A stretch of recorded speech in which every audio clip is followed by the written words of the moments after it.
Kembali di Newsroom, pemirsa DPD RI gerak cepat membentuk panitia khusus untuk mengungkap banyaknya dugaan pelanggaran dan kecurangan pemilu 2024. Langkah DPD pun kini dinilai mengalahkan narasi yang selama ini disampaikan oleh DPR terkait rencana hak angket kecurangan pemilu 2024.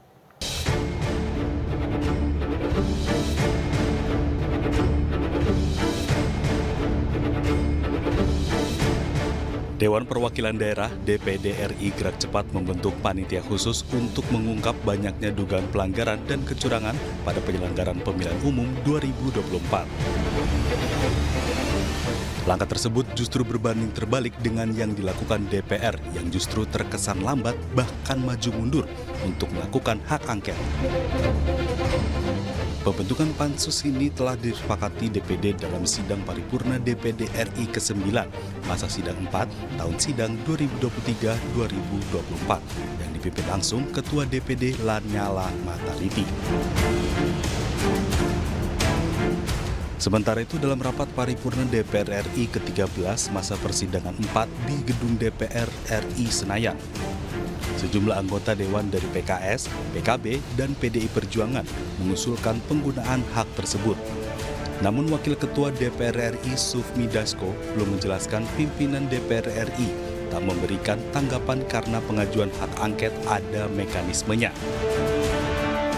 Kini publik pun bertanya seberapa kuat pansus yang dibuat DPD terkait dugaan kecurangan pemilu 2024 bisa berdampak terhadap hasil pemilu 2024. Terlepas dari hal tersebut, langkah DPD pun kini dinilai mengalahkan narasi yang selama ini disampaikan oleh DPR. Tim Liputan iNews melaporkan. Dan untuk membahas informasi selengkapnya, telah bergabung bersama kami anggota DPD Republik Indonesia Fadil Rahmi dan analis politik Pangi Syarwi Caniago. Selamat malam, Bang Fadil, Bang Pangi. Selamat malam. Selamat malam. Oke, saya ke Bang Fadil terlebih dahulu. Bang Fadil, DPD ini mendorong hak angket apa? Alasannya apa? Apakah tidak ingin ketinggalan dengan DPR? Enggak, artinya begini, secara normatif apa yang sedang berlangsung di Republik ini mendapatkan porsi yang sama juga kemudian yang dilakukan oleh DPR RI. Maka kemudian usulan dari salah satu anggota yaitu Pak Tamsil Lingrung untuk DPD RI membentuk pansus panitia khusus ini saya rasa kemudian mendapat respon yang positif dari sidang paripurna dan kemudian juga kita ketahui bersama Ketua DPD RI yang memimpin sidang paripurna pasca reses ini untuk masa sidang yang akan berlangsung ke depan ini kemudian meminta kepada mengesahkan untuk pembentukan pansus. Artinya ini menjawab apa yang terjadi di tengah-tengah masyarakat akhir-akhir ini terkait dengan pelaksanaan pemilu tanggal 14 Februari yang lalu. Oke. Jadi hanya ikut-ikutan saja, tapi juga bagian daripada menyikapi apa yang terjadi. Oke, tidak ikut-ikutan ya. Tapi kalau menurut Anda sendiri, urgensi pansus ini nanti akan berujung kemana, Bang Fadil? Nah ini kan berproses. Sekarang bola ada di ini kan lintas pansus ini nanti akan terbentuk secara lintas komite. Kita punya 4 komite 1, 2, 3, dan 4 ini akan terbentuk dan sekarang mungkin dalam rangka inventarisir permasalahan dan juga rekrutmen anggota pansus. Kemudian kita harapkan proses-proses ke depan itu sesuai dengan apa yang masyarakat harapkan. Dan saya yakin ini bukan hanya lip service dari DPD, tapi ini bagian daripada bentuk kepedulian dan juga tentu juga untuk menjawab keresahan-keresahan publik selama ini. Oke, saya ke Bang Pangi. Bang Pangi, seperti apa Anda melihat pansus yang dibentuk oleh DPD ini? Jangan-jangan ini hanya menjadi gorengan? Ya, Mbak Nasdafi, sebetulnya kalau bising di awal, ribut di awal dan itu tidak senyap, biasanya khawatir saya itu dia empes duluan atau ada yang menggerogoti dalam, ada operasi yang kemudian gerakan-gerakan yang nggak senyap ini bahaya. Jadi biasanya bisa layu sebelum berkembang, terus ada potensi untuk mengalami patahan di tengah jalan, gerakan-gerakan. Tapi yang kedua poinnya, kita menangkap semangat roh perjuangan dari DPD ketika memang DPR tidak bisa diandalkan, diharapkan untuk mengajukan hak angket atau pansus ini. Apa yang dilakukan DPD itu sangat luar biasa, sebetulnya bisa menjadi representasi apa menjadi kehendak rakyat. Karena kan poin ketiga begini Mas Davi, kita kan inginnya publik ini, masyarakat, hak angket itu jangan dicurigai untuk pemakzulan atau untuk mendiskualifikasi atau membuat hasil pemilu tidak sah. Kita bayangkan ya, pilkada ini akan terjadi di November 2024. Kalau misalnya tidak ada perbaikan, tidak ada rekomendasi, tidak ada soal sirekap IT yang perlu diaudit, kemudian realconnya, persoalan di lapangan, persoalan rekapitulasi berjenjang, yang banyaknya suara hilang, penggelembungan, C1 plano yang tidak ada alat kontrol di sirekap ataupun realcon tim IT-nya yang dilakukan hari ini. Bagaimana kita berharap bahwa pilkada akan berjalan baik dan lancar di 2024 di bulan November. Jadi semangatnya itu yang penting. Nah yang kedua adalah sekarang kan ada potensi ini masuk angin di DPR, kemudian layu sebelum berkembang, mengalami patahan di tengah jalan. Kita berharap waktu itu kan PDIP yang siap maju duluan, membuka jalur, membuka trayek ini, sehingga nanti diikuti oleh partai-partai lain seperti PKB, PKS, Nasdem. Tapi yang kita lihat belakangan justru semangat roh perjuangan untuk itu justru ada yang saya katakan ada yang kempes duluan gitu, tidak solid. Kemudian ada informasi yang saya dengar saling sandra, ada kartu-kartu yang sedang dimainkan, kemudian ada yang sedang berupaya melakukan bergening untuk gerakan hak angket itu gagal gitu karena adanya bergening kasus-kasus hukum. Ini yang menjadi tantangan challenge di situ. Maka kehadiran DPD itu bisa memecah kebuntuan, memberikan harapan bahwa pansus ini, hak angket ini bisa dilanjutkan oleh DPD, karena kalau ini dibuka, ini akan mengapung ke depan, ke permukaan, akan bisa disaksikan oleh media, oleh publik, oleh masyarakat. Apa sebenarnya yang terjadi? Kecurangan seperti apa? Kan selama ini yang dituduhkan sederhana, mengkonfirmasi, validasi, memverifikasi bahwa benar atau tidak tuduhan soal pemilu yang paling brutal, pemilu diskriminatif, pemilu yang tidak fair, pemilu yang lapangannya becek, pemilu yang kemudian ada politisasi bansos, kemudian ada pemilu yang melanggar undang-undang. Nah itu pembuktiannya. Kalau ini tidak dibuktikan di publik, maka akan muncul bau amis. Bau amis kemudian akan menyeruak sesuatu yang tidak valid, tidak selesai. Makanya kalau ini dibuka, ditransparansikan, didengar oleh publik, oleh masyarakat, dipanggil semua menteri yang terkait dengan penyelenggaraan pemilu, kemudian Bawaslu-nya, KPU-nya, kemudian dibuka semuanya seterang-terangnya, itu justru menyelesaikan masalah, tidak menyimpan masalah. Nah apa yang dikhawatirkan, apa yang ditakutkan, kenapa hak angket itu kemudian ada upaya operasi-operasi politik untuk menggagalkan hak angket. Jadi membuat angket ini mengalami patahan di tengah jalan gitu. Tulang punggung big bone-nya ada pada partai politik. Nah belakangan PDIP sebagai tulang punggung pun yang membuka rute trayek, membuka jalan ini, saya lihat PDIP juga seolah-olah tidak solid, tidak kuat semangat itu gitu. Nah inisiatif DPD ini paling tidak bisa menjadi alternatif baru ya, agar menjaga inisiatif untuk membongkar kecurangan jika memang ada tidak masuk angin. Nah pertanyaannya kemudian Bang Fadil, bagaimana menjaga semangat ini tetap bergulir di DPD agar tidak dilayu sebelum berkembang, Bang Fadil? Ya, saya rasa independensi para anggota DPD itu ini yang kemudian kita harapkan tidak akan terpengaruh dengan masuk angin atau segala macam.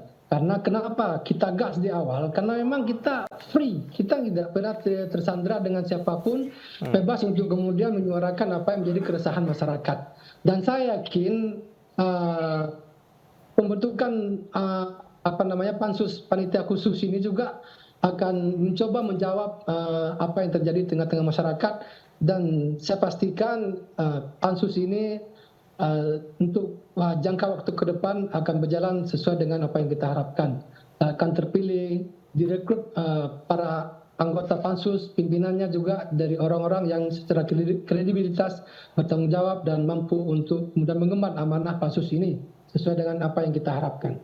Oke, nah kemudian bagaimana bacaan Anda, Bang Pangi, tentang konstelasi yang terjadi di DPD? Kalau tadi kita menakar begitu ya konstelasi politik yang terjadi di DPR ini kan menariknya kuat karena masing-masing perwakilan dari partai politik. Nah kalau DPD ini bacaan Anda seperti apa nantinya, akan berjalan smooth atau seperti apa?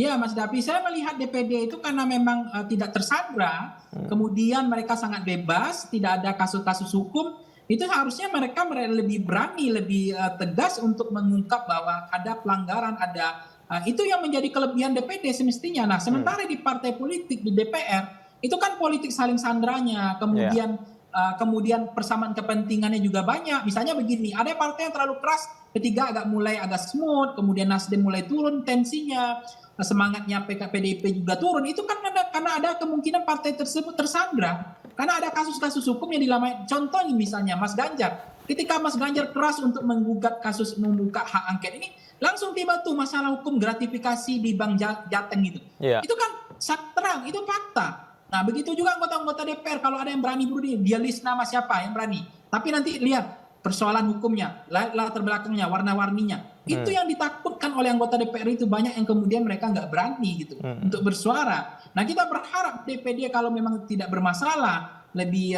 independen, itu harapan kita dinamika di DPD itu justru menjawab harapan publik masyarakat gitu. Ini yang nggak bisa dipungkiri, memang itu fakta hari ini bahwa angin si ayam gitu ya, panasnya tapi udah mulai sandiwara, orang bilang ini wah ini hanya sandiwara, drama, kemudian ada juga orang bilang DPR ternyata nggak serius, ini bercanda semua, nggak ada serius. Kalau memang serius, apa susahnya hak angket itu? Kenapa nggak dimulai dari sekarang? Apa susahnya? Hanya 2 fraksi, 25 orang tanda tangan selesai. Tapi ternyata di sidang kemarin pun nggak berani, nggak ada. PDIP juga nggak nampak sebagai kekuatan, saya lihat nggak muncul. Ketua umumnya ketua DPR juga nggak hadir. Kemudian PKB juga seperti itu, nggak hadir, nggak muncul.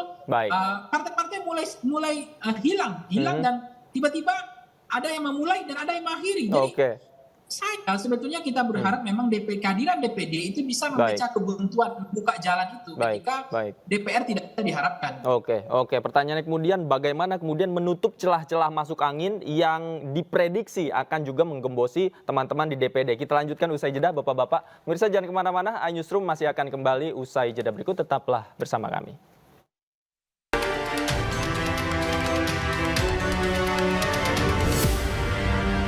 Kembali di Newsroom, pemirsa, saya masih bersama dengan Bang Fadil dan Bang Pangi. Bang Fadil, tadi saya bertanya bagaimana kemudian celah-celah yang mungkin akan dimasuki di DPD untuk menggembosi pansus ini. Saya ingin tahu dulu kekuatan di DPD. Kalau dari informasi yang Anda dapatkan, sudah berapa orang teman-teman yang sepakat membentuk pansus ini?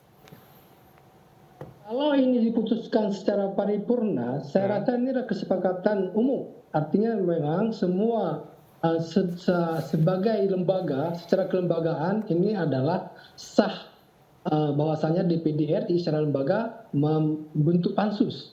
Kemudian karena ini berkaitan dengan politik, maka leadingnya nanti adalah Komite 1. Komite yang memang punya peran dan juga bermitra dengan yang berhubungan dengan politik dan keamanan, juga bermitra dengan Bawaslu, KPU, dan lembaga-lembaga yang berkaitan dengan pemilu ini.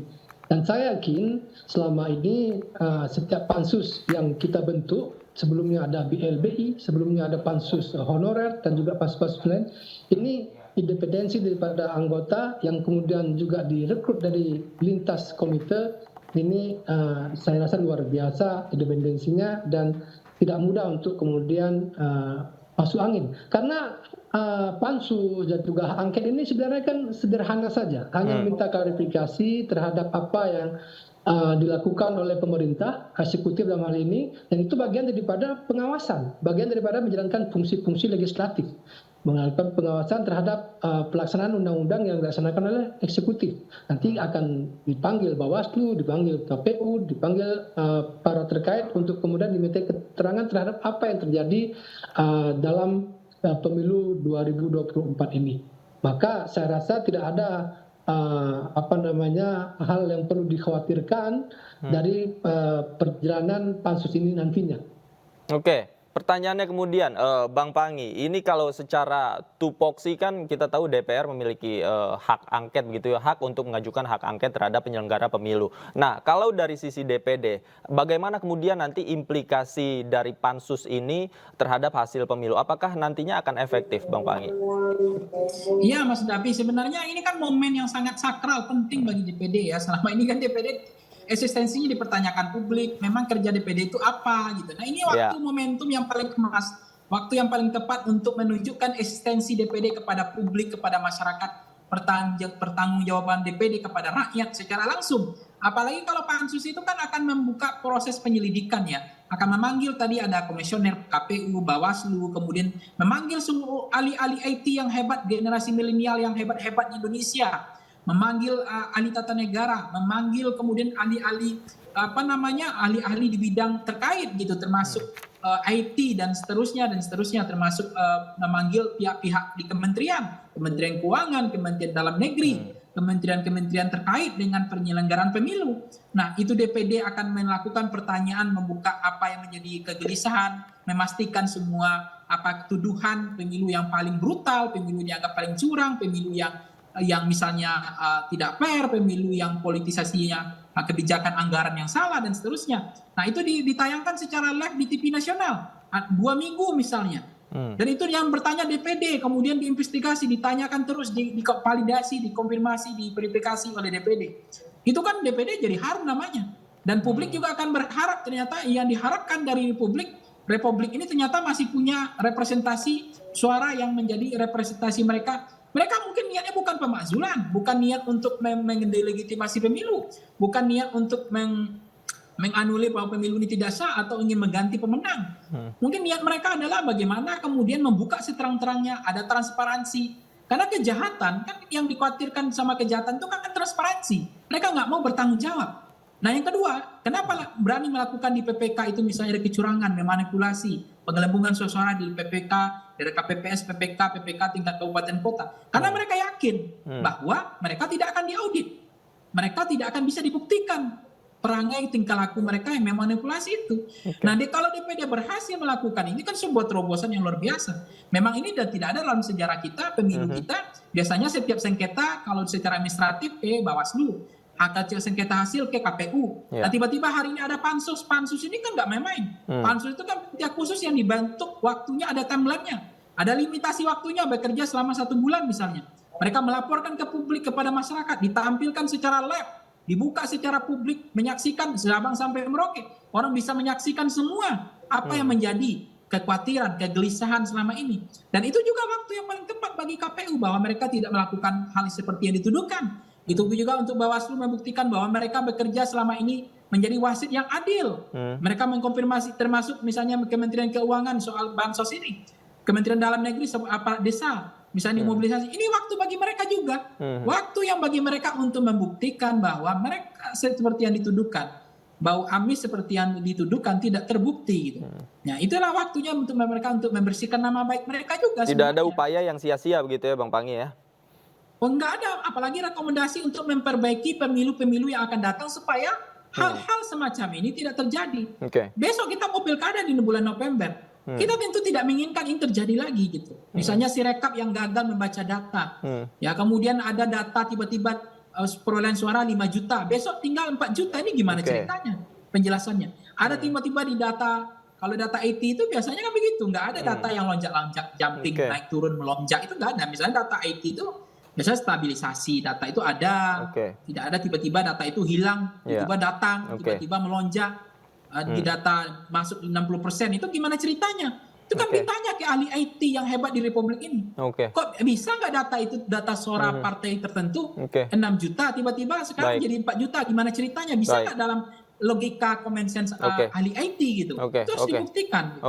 Nah bicara soal data, saya ke Bang Fadil. Bang Fadil, di dapil Anda temukan bagaimana kemudian indikasi kecurangan, kemudian juga indikasi yang anomali begitu di lapangan? Ya, memang itu hal yang terjadi dari awal-awal pasca tanggal 14. Dari 14 malam sampai dengan seterusnya terkait dengan perolehan suara. Saya pribadi merasakan itu. Dari saya yang sebenarnya ada di posisi terdepan, 4 besar, di awal-awal itu malah di luar 10 besar karena memang mungkin ada kesalahan di Sirekap. Dan ini terjadi umum, bukan hanya saya pribadi saja. Memang secara data. Tapi suara Anda aman ya, Bang Fadil? Kenapa? Suara Anda bagaimana? Ya, suara saya juga seperti itu. Akhirnya ketika sudah perbaikan, timbul tenggelam ya. Tiba-tiba sudah stabil di urutan keempat sampai dengan sekarang ini. Tapi kita nggak tahu juga ke depan seperti apa karena memang Sirekap ini kan nggak menjadi hal yang legal. Artinya resminya itu kan melalui pleno-pleno dari setiap tingkatan. Pleno di tingkat kecamatan melalui PPK dan Panwaskam, kemudian juga di tingkat kabupaten sampai dengan di tingkat provinsi. Ini juga satu hal yang mungkin perlu dievaluasi kembali karena ini terlalu lama untuk kemudian bisa menghasilkan satu hasil yang akuntabel, satu hasil yang benar-benar resmi. Karena perjalanan dari awal dari TPS kemudian ke PPS di tingkat desa kemudian ke PPK ini waktunya terlalu lama, masuk anginnya sangat potensi. Dan ini memang terjadi. Maka kemudian kita lihat sendiri di banyak daerah, di banyak kecamatan, di banyak ini terjadi protes-protes terhadap penggelembungan suara, terhadap dan hal-hal lain yang kemudian kita inginkan dengan pansus ini di DPD dan juga semoga juga ada hak angket yang akan dibentuk oleh diadakan oleh DPR. Kita ingin klarifikasi terhadap semua masalah ini, kita ingin pertanyakan karena ini kan masih desas-desus. Ada apa? Bawaslu apa yang sudah dilakukan terhadap problematika yang ada. Juga kita ingin tahu KPU sejauh mana kemudian mengantisipasi hal-hal seperti ini juga kemudian pihak-pihak yang berkompetensi lainnya. Ini hal yang sederhana saya rasa di tengah-tengah kesimpang siuran, di tengah-tengah desas-desus, di tengah-tengah keresahan masyarakat terhadap apa yang terjadi pasca pemilu. Bang Panggi, katakanlah pansus ini berjalan, kemudian juga di DPR katakanlah hak angket berjalan. Apakah nanti ketika dua-duanya berjalan tidak saling overlapping dan bagaimana implikasinya nanti, Bang Panggi? Ya, saya pikir nggak akan ada overlapping ya, karena memang masing-masing akan memanggil pihak-pihak terkait yang dibutuhkan keterangan untuk upaya melakukan penyelidikan dan nanti disiarkan secara langsung, live, dilihat oleh publik, oleh masyarakat secara umum. Saya pikir overlapping atau itu ganda enggak, karena kan nanti narasumbernya bisa ganti-gantian yang datang. Misalnya ahli tata negara atau ahli IT atau yang diundang nanti menteri atau yang diundang kemudian ahli di bidang Bawaslu-nya, KPU-nya, komisionernya, termasuk PPK misalnya. Sekarang apa yang dibilang Bang Fadil tadi kan misalnya, kenapa harus ada jenjang bertingkat, rekapitulasi jenjang bertingkat ini untuk apa? Karena di situ ada potensi penggelembungan suara yang hilang. Karena adanya rekapitulasi jenjang bertingkat, yaitu dari KPPS, PPK. Nah, setiap tingkatan tadi, dari KPPS naik ke PPK, yang tadi dibilang oleh Bang Adil tadi ada masuk anginnya, karena lama. Nah, dari PPK naik lagi pada tingkat kabupaten kota. Nah, mestinya di pansus, bisa nggak Republik ini ke depan tidak lagi berjenjang bertingkat begini? Langsung laporkan aja dari hasil KPPS, di TPS ada kok kotak suara di sana, ada saksi. Langsung direkapitulasi secara nasional di sana. Nggak ada lagi jenjang-jenjang begini. Nah, itu bisa nggak ada pemilu-pemilu yang ke depannya? Supaya nggak ada lagi kontes naik dari setiap jenjang bertingkat, jenjang bertingkat rekapitulasi itu memungkinkan terjadinya potensi yang namanya suara hilang, penggelembungan dan seterusnya. Kalau ingin pemilu kita lebih baik ke depannya, kan itu yang harus dibuka di angket dan pansus ini gitu.